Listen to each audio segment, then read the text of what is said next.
Bueno, Carles Brunet, CEO de Plavet. Bienvenido al podcast de Lanzadera, es un Muchas gusto gracias. tenerte aquí para que nos cuentes tu historia. Queremos conocerte, tienes una trayectoria relativamente corta, porque ¿cuántos años tienes, Carles? Bueno, 19 años, sí. Y eres emprendedor. Sí, soy emprendedor, estoy aquí ahora mismo en Marina de Empresas y encantado, la verdad. Estás impulsando tu empresa Plavet de Lanzadera, ¿verdad? Correcto. Cuéntanos acerca del origen de la empresa, de también un poco la evolución tuya personal en estos breves años. ¿Qué te ha llevado a emprender?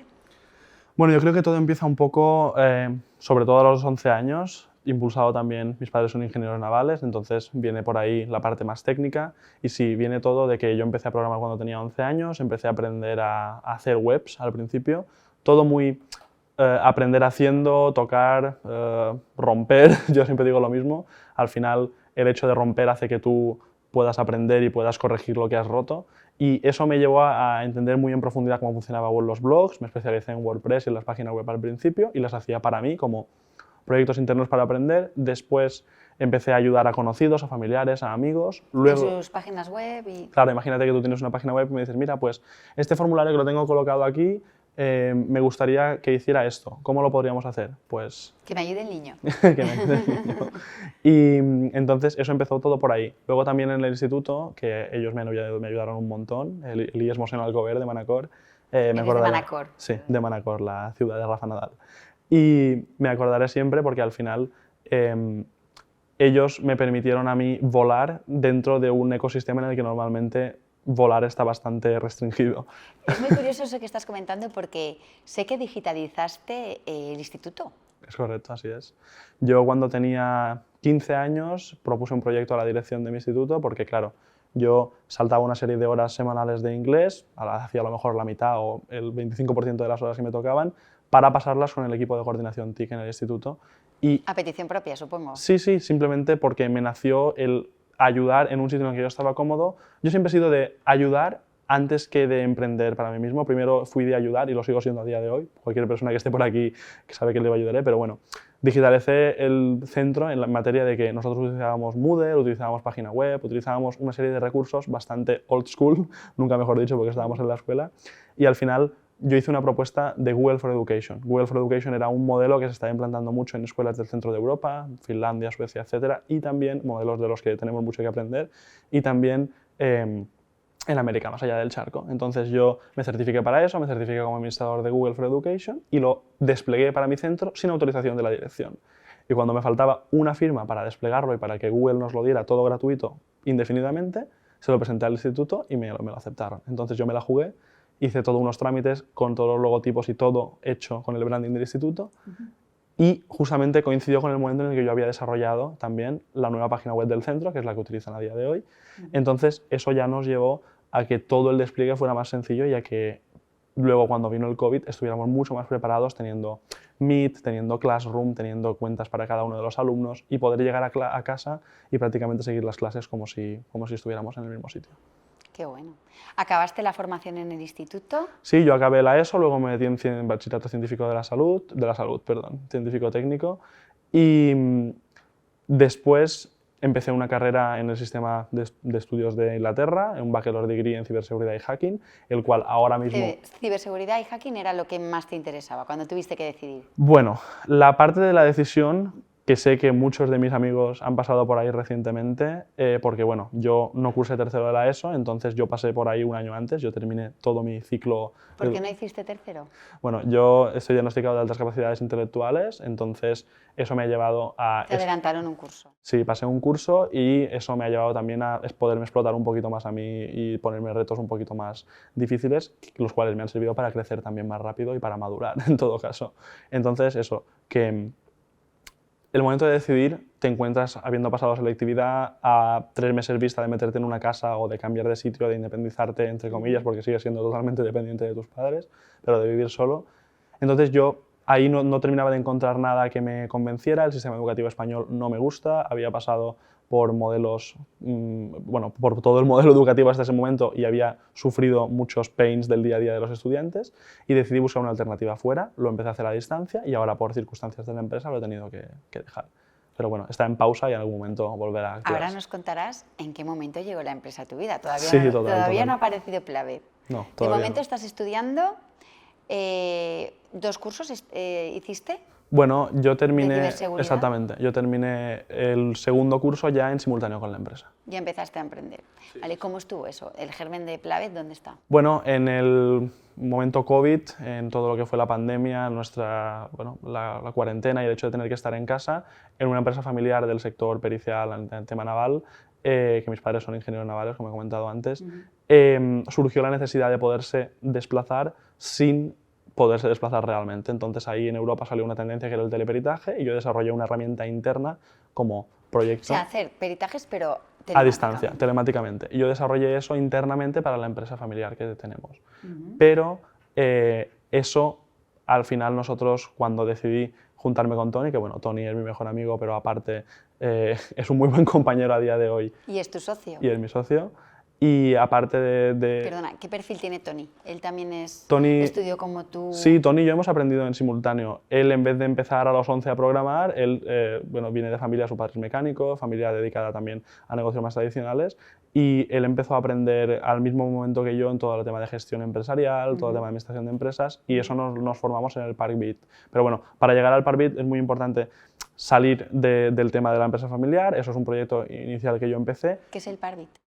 Es el Parque Tecnológico de las Islas Baleares, pero te termino de contar lo de Plavet, y al final Plavet dejó del teleperitaje, y cuando aterrizamos en el ParkBeat, cuando decidimos convertir eso que yo tenía en la cabeza de la empresa familiar en un negocio realmente, es en el momento en el que decimos, vale, vamos a buscar un sitio donde podamos empezar a incubarnos.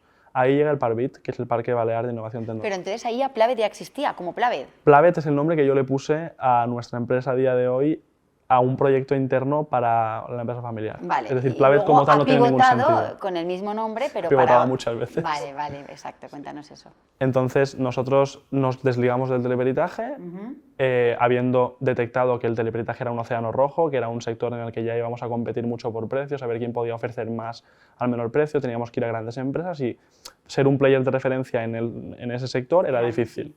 Pero decidimos meternos en algo todavía más difícil, pero más largoplacista, que es digitalizar el control técnico de las obras.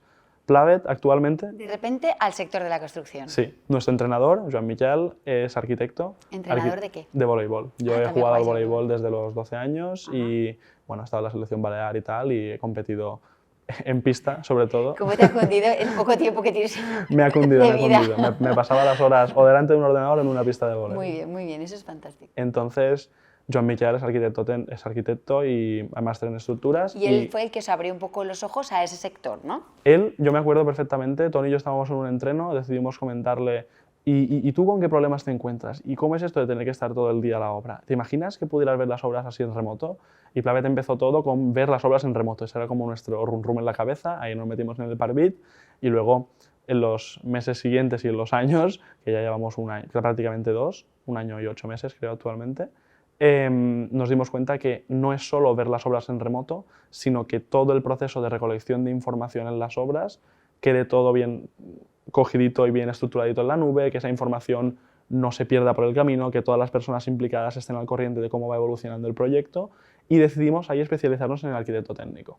Aunque partíamos de un arquitecto, nos especializamos en el arquitecto técnico. Vale, digamos que lo que ofrece ahora mismo Plavet es ese servicio de la visita que hace el arquitecto técnico físicamente a las obras, pero llevado al término digital, al término virtual. Sí, nosotros tenemos como 2 partes clave. Nosotros digitalizamos las visitas de obra y facilitamos el control técnico a los profesionales de la construcción.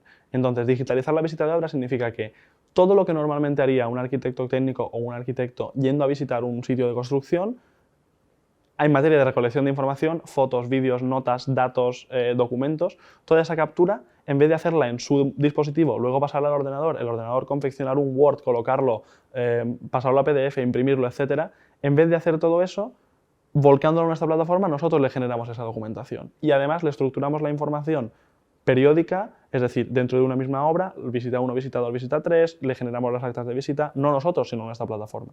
Quiero decir, nosotros no prestamos servicios, nosotros somos un SaaS B2B. Ofrecemos una herramienta colaborativa en la nube por suscripción a empresas de Vale, digamos que la visita se efectúa físicamente y todos los inputs que recoge el arquitecto técnico los mete en tu plataforma que lo organiza y hace un informe.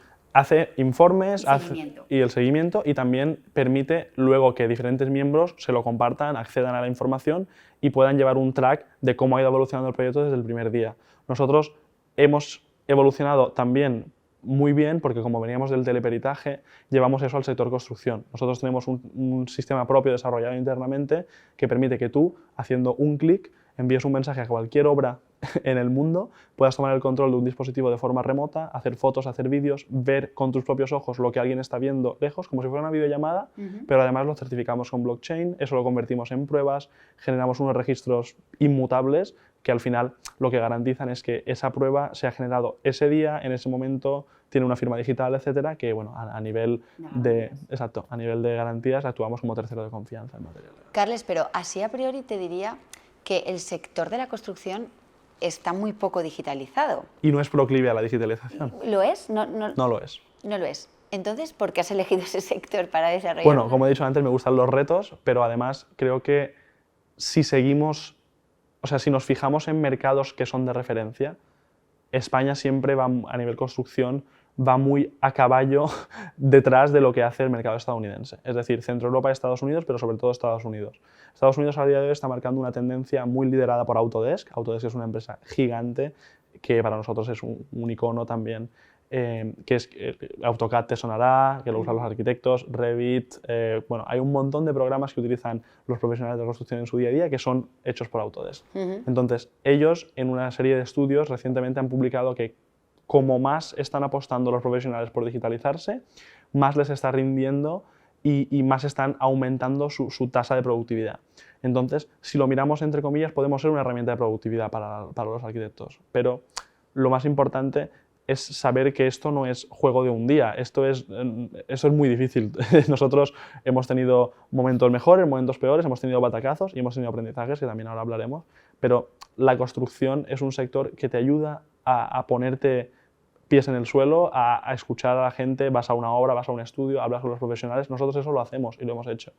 Y al final, cualquier cliente de los que tenemos ahora y cualquier empresa con la que estamos hablando ahora mismo para poderles enseñar lo que hacemos, siempre te hablará de nuestra proximidad, porque al final nosotros tenemos un trato que es algo que queremos diferenciarnos de la competencia, muy cercano al cliente. Nosotros, como somos una empresa española y queremos ser el player español en materia de digitalización del control técnico de las obras, queremos ser alguien que sepan que detrás de su pantalla habrá alguien para ayudarles.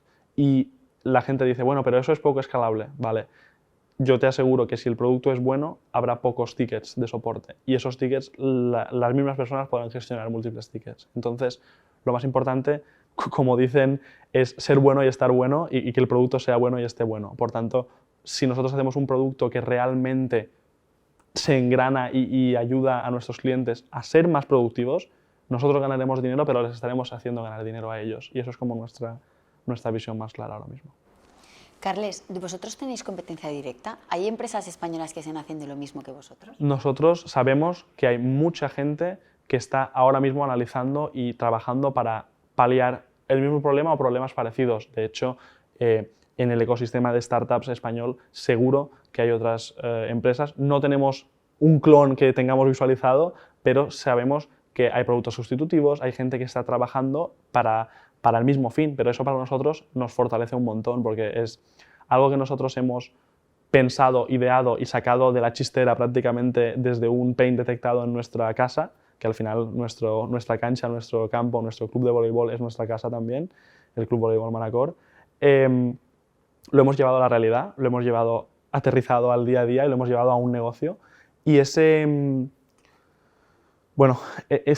aprendizaje, esa visión la hemos encontrado en empresas más allá del charco también. Hemos encontrado recientemente, o sea, después de un año de trabajo, hace unos 8 meses, encontramos a esa empresa a la que queremos parecernos, una empresa que ha levantado 60 millones. ¿Qué es referencia para vosotros? Es referencia total. ¿Hace lo mismo? Hace lo mismo. ¿Dónde está? En Estados Unidos. ¿La has detectado y quieres seguir sus pasos? Bueno, queremos al menos aprender y conocer los clientes de Estados Unidos que trabajan con ellos, saber qué problemas tienen, entenderles y saber si nosotros les podemos ofrecer algo mejor o simplemente, que ya hay mucho por hacer ahí, entender qué han hecho bien ellos, porque si están en la posición en la que están, es que algo han hecho bien. y si están trabajando para ese problema es que también lo han visto y lo han detectado. Y si les han invertido y tienen clientes es que el mercado responde. Yo tengo una duda, Carles, porque, a ver, ya hemos comentado que eres muy joven, que tenías clara predilección por el tema de la programación desde muy niño y te gusta todo lo que viene relacionado con la tecnología, etcétera, pero ¿también sabías ser empresario? No, no sabíamos y ahora algo sabemos. Nunca, nadie nace sabiendo, desde luego, Estás en y ello. estamos en ello, pero algo sabemos. Es decir, Tienes un equipo ya. sí, ahora mismo somos 7, contándonos a nosotros, pero Tony y yo somos quien está arriba y Tony y yo empezamos a formarnos en todo lo que es empresarial al mismo momento, aunque yo empezara con lo técnico un poco antes. Nos empezamos a formar en el Parque Balear de Innovación Tecnológica. Al final es un recinto que es lo mejor que tenemos en Baleares en este aspecto. Tienen una incubadora que se llama Emprembit y ahí nos ayudaron a entender realmente qué tiene que tener una empresa, esos componentes de los que hablamos aquí, qué tiene que tener una empresa para realmente funcionar. ¿Por qué el CEO es importante? ¿Por qué tener un órgano directivo? ¿Por qué crear equipo? ¿Por qué tener una misión? Y eso aterrizarlo a la realidad, las sociedades, los contratos, gestionar personas. Al final, crear unas bases fue lo que aprendimos a hacer allí. Luego es verdad que en septiembre del 22 nos movimos a Barcelona, pero solo duramos 6 meses porque, bueno, en enero se puso Lanzadera en contacto con nosotros para poder venir aquí y al final aquí es donde realmente hemos encontrado nosotros el sitio para estar, the place to be, que se dice, y estamos encantados, la verdad. Sí. ¿Qué es lo que más necesitas aprender? Yo creo que el saber comunicar y saber enseñar a tus clientes que alguien joven le puede ayudar a mejorar su día a día. Al final tú piensas que nosotros tratamos con gente muy formada, gente técnica, gente que ha estudiado un montón de años y que tiene mucha experiencia o está empezando en la construcción. No hacemos ascos a los juniors que están empezando tampoco, no voy por ahí. Pero el poder comunicar, el poder educarles y el poder decir, mira, nosotros hemos venido aquí no para venderos, sino para realmente ayudaros. Nosotros, si vosotros ganáis más dinero es cuando nosotros realmente ganaremos, porque a nosotros no nos sirve de nada que vengan un mes y luego se vayan. Nosotros queremos crear una relación con ellos, construir futuro realmente. Y el aprender a gestionar eso es lo que trabajo todos los días. O sea, ¿realmente crees que es una pequeña barrera vuestra juventud? O sea, ¿asocia inmadurez a poca credibilidad? Con los clientes no nos ha pasado nunca. Tampoco hemos levantado ninguna ronda de inversión ni hemos tenido que buscar inversión, entonces no te puedo decir si con los inversores me pasaría. Pero sí que es verdad que yo tengo claro que, por cómo es el sector, un cliente puede entrar en mi perfil de LinkedIn y decir, él no es arquitecto, ¿qué me va a vender? Ya. Entonces, nosotros, aunque no nos haya pasado y aunque los clientes respondan y hablemos, y bueno, cualquiera que escuche este podcast, que a algunos se lo enviaré, podrá ver que nosotros somos muy cercanos y que les tratamos con conocimiento de causa, porque al final nos hemos embarrado, tenemos conocimiento de la ley de edificación, tenemos conocimiento de cómo son las obras, hemos estado en obra, hemos hecho visitas, hemos estado con ellos, pero aún así, el aprender a darles esa seguridad es algo que a mí me encanta y que me gusta formarme en ese aspecto también. Justamente te iba a preguntar acerca de eso, porque cuando me has dicho que que pasasteis al sector de la construcción, en el que a priori vosotros no teníais experiencia. No, ni familiar además. Ni familiar, ni por trayectoria profesional. Mucho interés, porque a mí la arquitectura siempre me ha gustado, pero me gustaba más la arquitectura de diseño que no tanto la arquitectura de obra. En cambio, cuando he empezado a meterme en las obras, me he enamorado de este sector. ¿Cómo te has empapado? ¿Cómo has conocido tú a tu buyer persona? Nosotros, creo que esa historia también es muy bonita. Cuando estábamos en el Parkbit, en Baleares, haciendo el descubrimiento del Customer Discovery, el descubrimiento de cliente, hicimos una reunión con el padre de un muy buen amigo mío en Manacor, que es uno de los mejores arquitectos del Levante de Mallorca, y con Llorenç Brunet, coincidimos en apellido, y con él nos sentamos para explicarle lo que en aquel momento queríamos hacer. Lo que queríamos hacer en aquel momento creo que ha mutado tanto de lo que queremos hacer ahora que prácticamente ni yo me sentiría identificado. Pero al final, él también tuvo una visión. Él cuando nos vio allí dijo, vale, yo quiero ser cliente, pero también quiero ser vuestro primer inversor, entre comillas. Entonces él se encargó de crear un satélite alrededor de él, encontrar a 5 personas más del sector. Tenemos dentro del Family and Friends que hicimos la primera rondita así para empezar, para la primera versión del producto. Tenemos a un arquitecto técnico, 3 arquitectos, un especialista en tema de ventas y desarrollo de negocio, y al dueño de una promotora inmobiliaria en Mallorca, dentro. Por tanto, eso es Smart Money desde el Family and Friends. ¿Y os han mentorizado en esas Totalmente, áreas? nos hemos sentado con ellos prácticamente, bueno, cada vez que voy por Mallorca nos sentamos, hablamos muchísimo y al final estamos en contacto directo con gente que por mucho que haya metido pasta, no le va la vida en ello, pero les encanta vernos crecer. Entonces nos dan ese fuego y esas ganas de verdad hacer cosas que funcionen, no montar castillos de naipes. Al final, por mucho que tengamos 2 funcionalidades o 3, que esas 2 o 3 sean las mejores. Que ahora ya tenemos más, pero al final empezamos con 2 funcionalidades, clave. Y el ser capaces de ponerte en la obra, de entrar en su zona de confort, de tocar un espacio en el que normalmente no entra ningún extraño, porque una obra es como la casa de todos los que trabajan en ella, hasta que es la casa del que la ha construido, del promotor. Esto es lo de siempre. Tú te puedes ahora comprar una finca y meter ahí una constructora, un arquitecto técnico, un arquitecto y empezar a ejecutarlo todo, pero tú no verás tu casa hasta que no haya terminado. Cuando empiecen a poner los pilares, a lo mejor irás haciéndote una idea. Pero quien se va a volcar en ese espacio para que tú luego puedas construir tus sueños y tu vida ahí, va a ser el equipo que la va a ejecutar. Por tanto, nosotros trabajamos para que ese equipo trabaje de la mejor manera. Antes has comentado que también has cometido errores, como es lógico. Sí. ¿Quieres hablarnos de los errores? Sí, al final los errores siempre van enfocados, sobre todo en las etapas más iniciales, a intentar lanzar cuando no estás preparado para lanzar. Es decir, te ayuda a aprender, porque al final nosotros hemos puesto en manos de los clientes productos que no estaban al 100%, pero esos clientes siguen con nosotros. Por tanto, a lo mejor después de ver este podcast se van. Pero es esa disyuntiva entre decir, desarrollo perfectamente la plataforma hasta el detalle y entonces la lanzo, o voy más rápido, más ligero, lanzo y voy mejorando. Mi director de proyecto aquí en Lanzadera, lo primero que me dijo cuando vi la plataforma es qué feo es esto. A día de hoy, bueno, la semana pasada, el lunes, se incorporó full time nuestra diseñadora. Ahora, por fin, pero después de 2 años. Seguía siendo feo. Es muy fea nuestra plataforma, pero da igual, funciona. Entonces, funciona, pero a medias. O sea, hay veces que falla, como todo, como cualquier Pero a ver, producto. Carles, si es fea y no funciona, Carles, no puede ser. No puede ser. Entonces nosotros en lo que nos enfocábamos era no entrar en muchas cosas y que algunas funcionaran y otras no, sino que decidimos enfocarnos en que lo poquito que podíamos hacer funcionar muy bien fuera perfecto. Muy bien. Y entonces ese punto fue uno de los aprendizajes de no es mejor el que mucho abarca, sino que al final nuestro cliente no nos va a comprar porque le hagamos la comida, la cena, le enviamos un recordatorio de lo que tiene que comprar. Empezar en pequeño y asegurar que estás dando calidad, ¿no?, en lo que estás ofreciendo. Correcto, calidad total, además. Muy bien.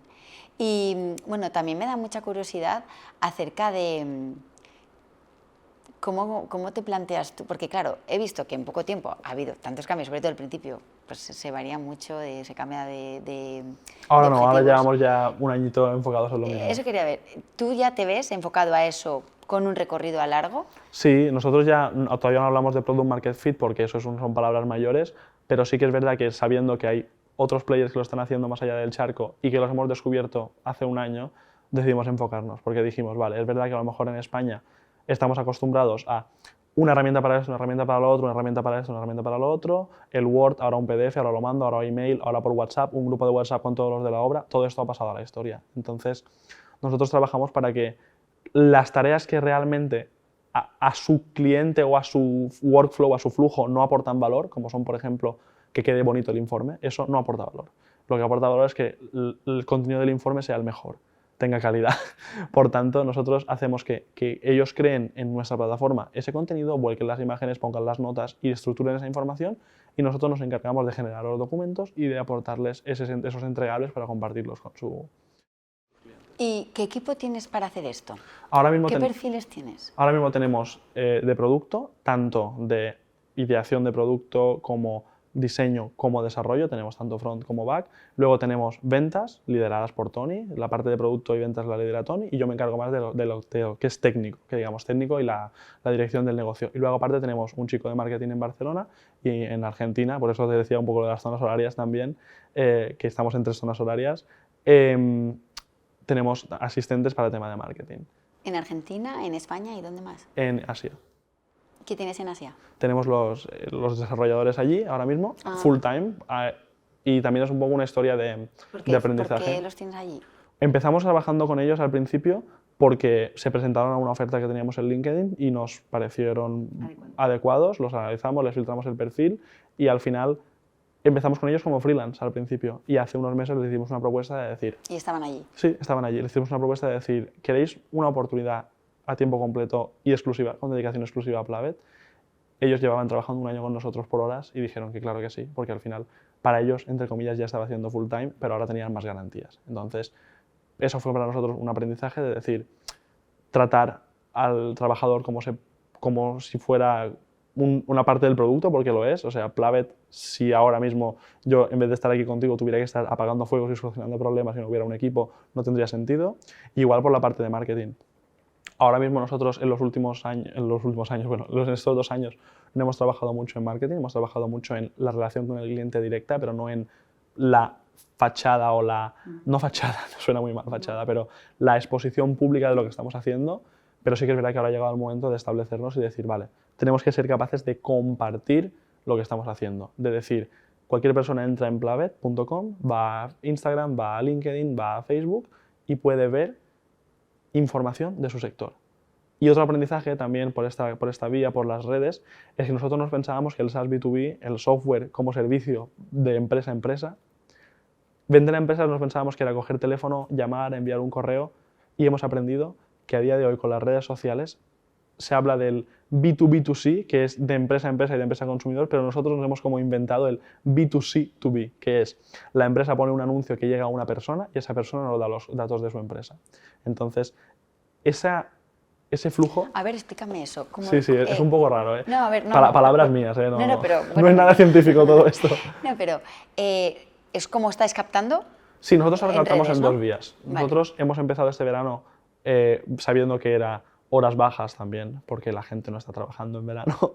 Hemos empezado a captar en redes, hemos puesto anuncios muy sencillitos, pero anuncios en las historias de Instagram y de Dirigidos Facebook. a empresa B2B. Dirigidos a los trabajadores de esa empresa. Ah, vale, directamente. Segmentado a Por que eso B2C. Juan Marín, arquitecto en A Coruña, vea ese anuncio.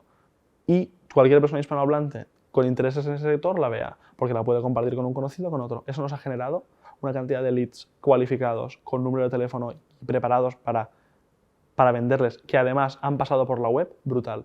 Y a día de hoy, en septiembre, estamos observando esas conversiones, están convirtiéndose en clientes. Estamos empezando a tener clientes. Correcto. Estamos empezando a tener clientes desde, aparte de los que teníamos captados outbound nosotros, están empezando desde las redes. Y eso es un aprendizaje también, el que las empresas B2B no solo tienen por qué enfocarse en un canal de adquisición, porque el canal de adquisición de ventas es duro. Nosotros hemos tenido durante este verano una persona que hemos formado en ventas y hemos aprendido muchísimo nosotros. Creo que hemos aprendido más nosotros de él que él de nosotros, pero al final formar a alguien en ventas implica tú tener muy bien procedimentado todo. Tener ventas como ciencia, que se llama la metodología de Design Thinking, de Winning by Design, perdón. Esa metodología, utilizarla bien no es moco de pavo. Pitchear el producto al cliente, enviarle esos contenidos, que no se caiga, que no se vaya de la cadencia, que esté caliente, entre comillas, que esté al día, al loro, porque si luego lo pierdes y ya deja de contestarte, ya no tiene ningún sentido. Claro. Y entonces enfocarse solamente en eso es poner todos los huevos en la misma cesta. Entonces eso es un riesgo que también te puede causar meses de no vender, que nos han pasado, que nos hemos pasado meses así, de no hacer ningún cliente nuevo, por el hecho de que estábamos enfocados en mejorar el proceso de venta y no en vender. Y ahora hemos cambiado el chip. Ahora estamos enfocados en conocer a las empresas, sentarnos con ellos, identificar el problema y si tiene sentido, si no tiene sentido, vale más que cada uno vaya por su lado. Pero si cualquiera de los arquitectos o arquitectos técnicos que escuchen esto creen que les puede encajar una plataforma de digitalización del control técnico de las obras, al menos que en la web decidan contactarnos y que nos conozcamos, porque al final nosotros nos ponemos en contacto con ellos para entender sobre todo su escenario y ese escenario analizar si tiene sentido o no el llevarlo a la realidad convirtiéndolos en usuarios de la plataforma. Pero claro, la venta así, tan de sentarnos, hablar, explicarlo, también es poco escalable. Necesitas mucha equipo, ¿no? para poder hacer eso. Depende porque, como te digo, hay como 2 vías. Entonces, ahora mismo, a los primeros 50, digamos, les vamos a tratar muy de forma cercana en materia de que queremos entender muy bien esos puntos de dolor. Estamos en una fase de aprendizaje del cliente.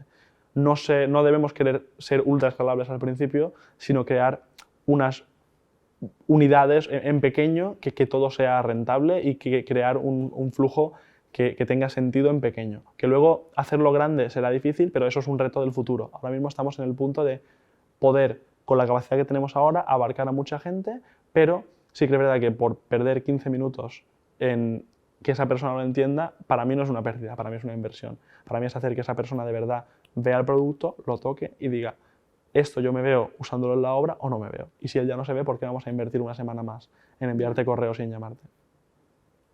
Tiene toda la lógica. En el futuro ya nos preocuparemos de cambiar el sistema de crecimiento. Esto hay dos métodos, o bueno, hay muchos, pero Sales-led Growth y Product-led Growth. Product-led es el cliente entra, un estilo Notion. El cliente entra, se crea una cuenta poniendo su correo electrónico y puede empezar a jugar, le saltan tutoriales, le saltan guías y lo guían por ahí dentro, lo mueven y aprende. Y nosotros somos enfocados en ventas a día de hoy, en tratar al cliente directamente, que ellos tengan una persona, que ellos se sienten con Tony, con Llorens, conmigo, con la persona que toque, con Miguel, y hablen del producto, hablen de su problema, hablen de su día a día, de cómo controlar las obras y nosotros analicemos si su escenario tiene sentido o no. Carles, ¿cómo te imaginas tú la empresa dentro de 5 años? Bueno, a mí me gustaría... Yo soy de los que va en pies a tierra, pero también le gusta pensar en grande.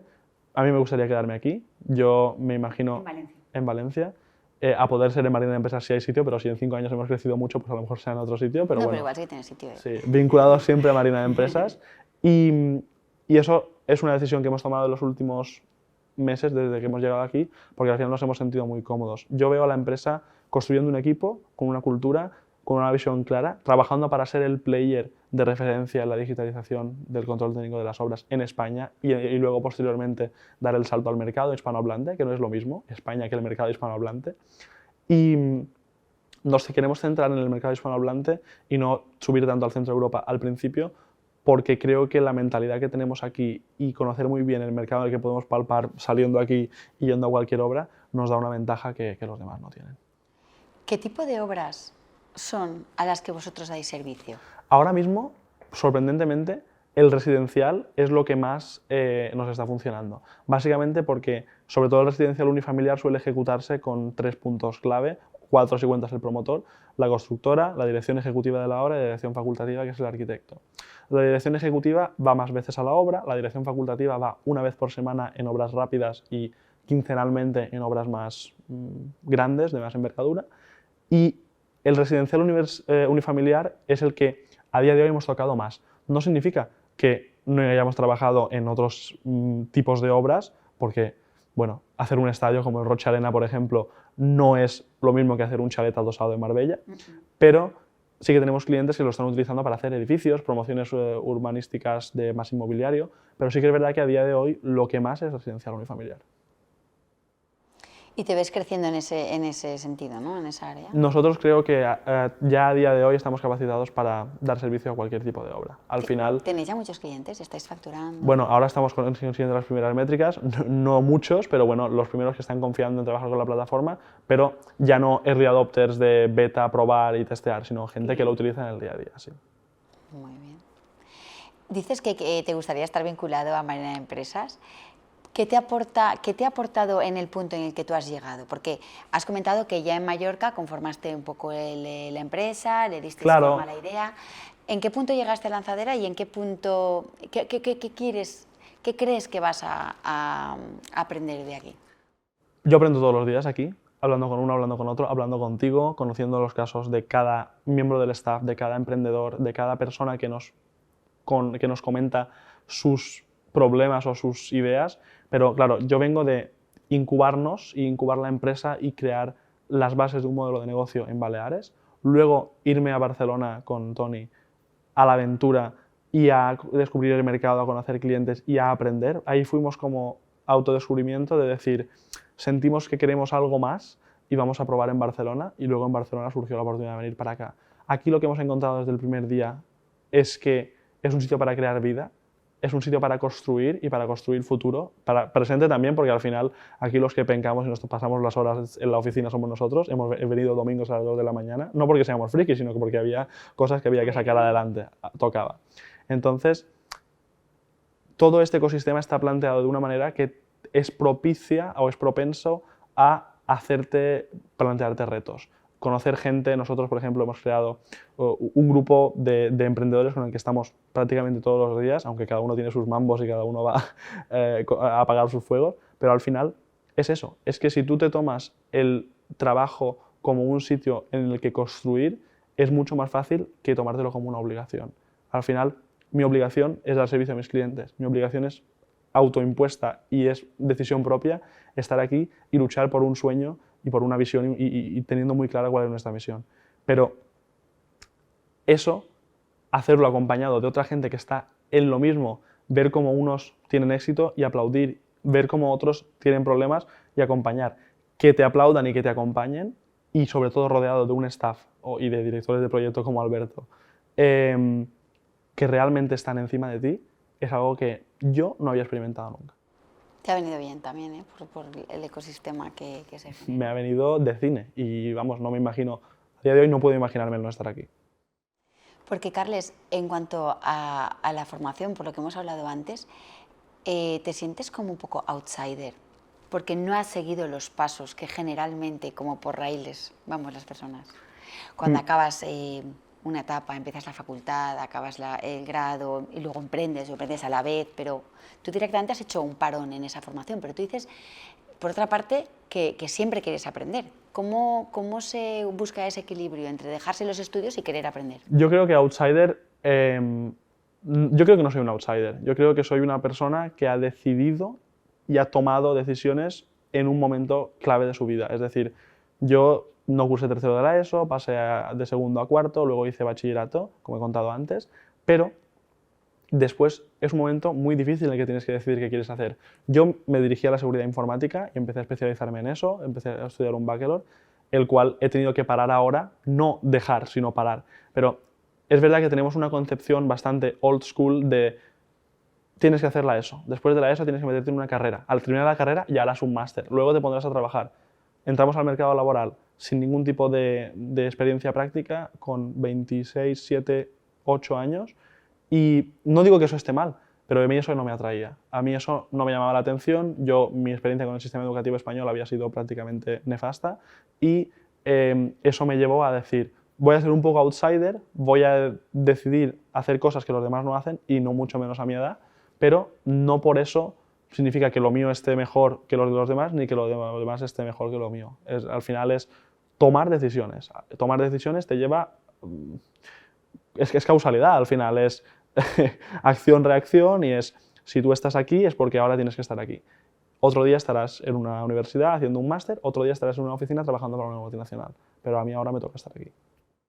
Sientes que estás donde tienes que estar y donde quieres, ¿no? Realmente ha sido arriesgado, también te digo. Es muy arriesgado, lo es. Y he tenido que, por mucho que mi ecosistema cercano me acompañara, he tenido que, como decía Alcaraz, cabeza, corazón y cojones, no sé si se puede decir esto aquí, pero he tenido que enfocarme mucho y he tenido que tomar decisiones bastante risky, porque al final no es solo tu tiempo y tu dinero, es tu futuro, es construir, es clientes, es una imagen y es dinero de otras personas con el que al principio tienes que crecer.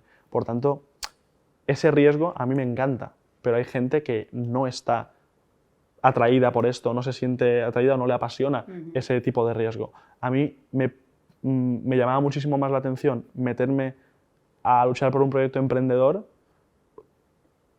mucho más que en el momento en el que me encontraba de cambio personal y de autodescubrimiento, meterme otra vez en el sistema educativo. Entonces decidí estudiar fuera del sistema educativo español para cambiar también de aires y para entender otro tipo de cultura y a la misma vez luchar por un sueño.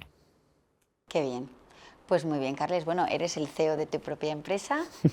Te auguramos muchísimos éxitos. Muchas Seguro gracias. Que tienes tropezones y te vuelves a levantar, porque ese carácter tuyo yo creo que no va a cambiar. Y aquí me ayudaréis a eso. Y aquí te ayudaremos. Así es que, bueno, ha sido un gusto tenerte en el podcast. Y ha sido un gusto estar contigo hoy.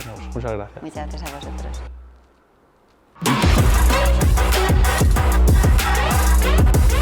Os esperamos en el próximo podcast y os prometo un montón de contenidos interesantes de la mano de gente muy, muy top.